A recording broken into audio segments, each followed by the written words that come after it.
Mr. Chairman, Ambassador Vasily Nabenzia, Your Excellencies, distinguished delegates, ladies and gentlemen. My name is J.Bustani.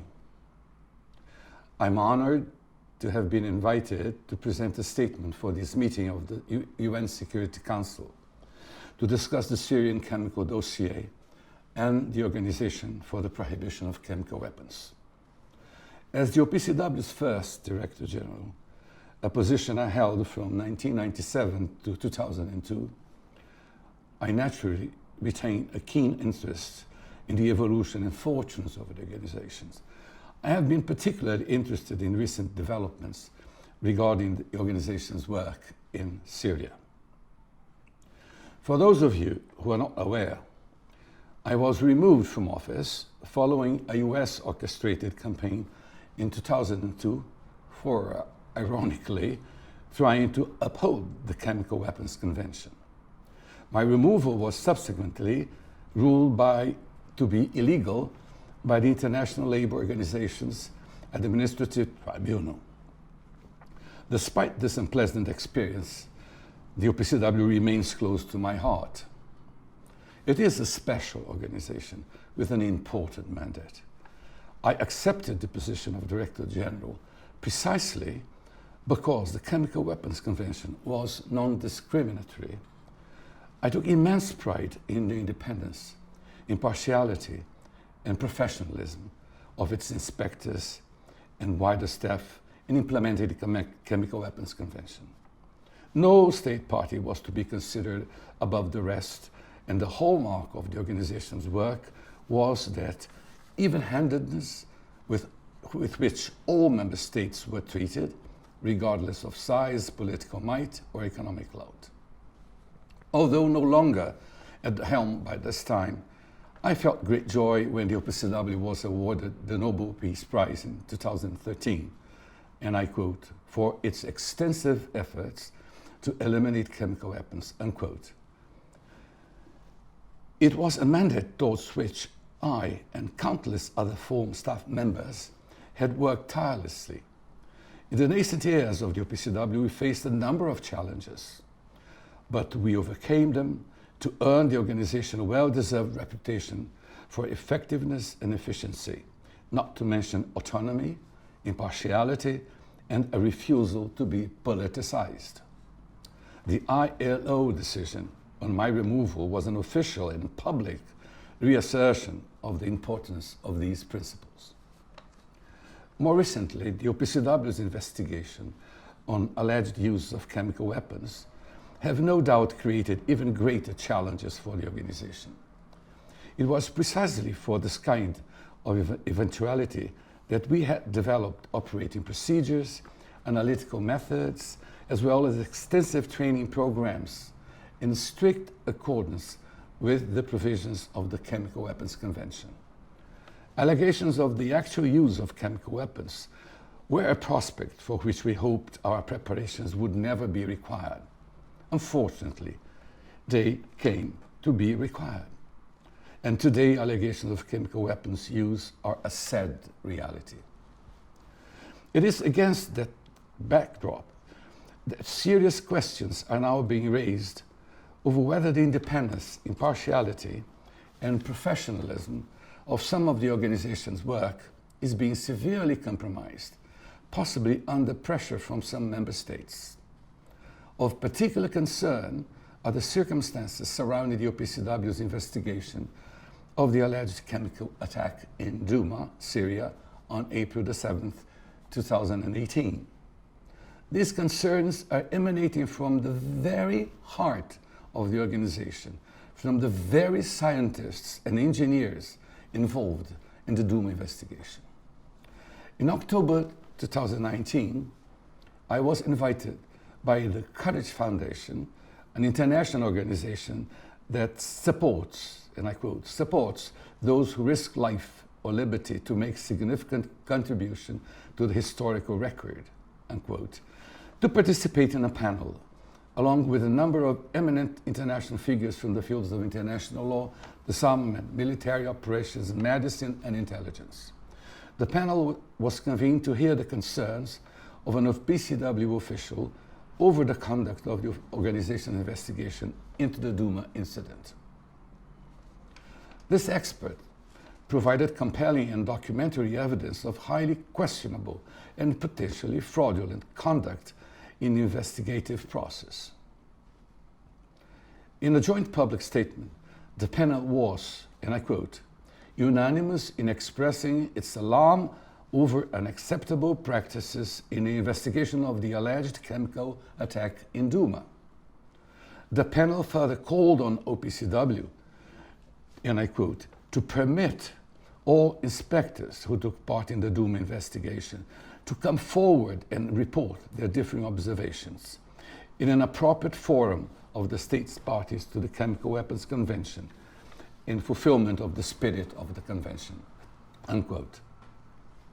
I was personally so disturbed by the testimony and evidence presented by the panel that I was compelled to make a public statement, and I quote, I have always expected the OPCW to be a true paradigm of multilateralism.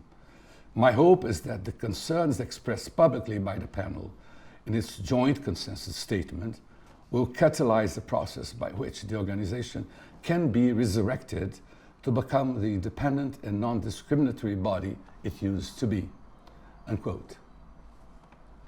The call for greater transparency from the OPCW further intensified in November last year when an open letter of support for the Courage Foundation Declaration was sent to permanent representatives of the OPCW to, and I quote, ask for their support in taking action at the forthcoming conference of states parties aimed at restoring the integrity of the OPCW and regaining public trust, unquote.